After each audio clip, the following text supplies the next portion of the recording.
अमोल कीर्तिकर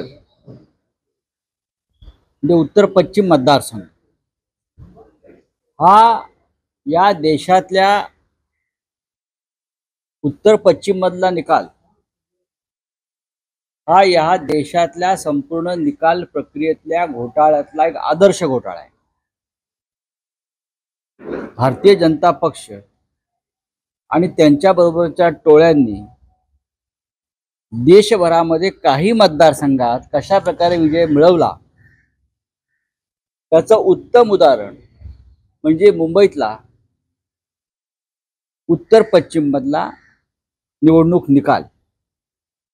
मग तुमचे जिथे जिथे खासदार निवडून आलेले आहे तिथे तिथे पण ईव्हीएम हॅक झालेला आहे असं आम्ही म्हटलं तर चालेल का?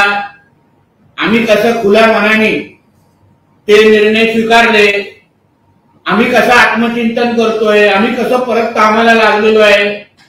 मग कॉपी करून नेहमी पास होणार आहे हा संजय राजाराम राऊत आणि त्यांचा मालक यांना कधीच पारदर्शकता पद्धतीने निवडणुका लढवणं हे यांनी कधीच शिकलेलं नसल्यामुळे अशी भूमिका घेणं रास्त आहे।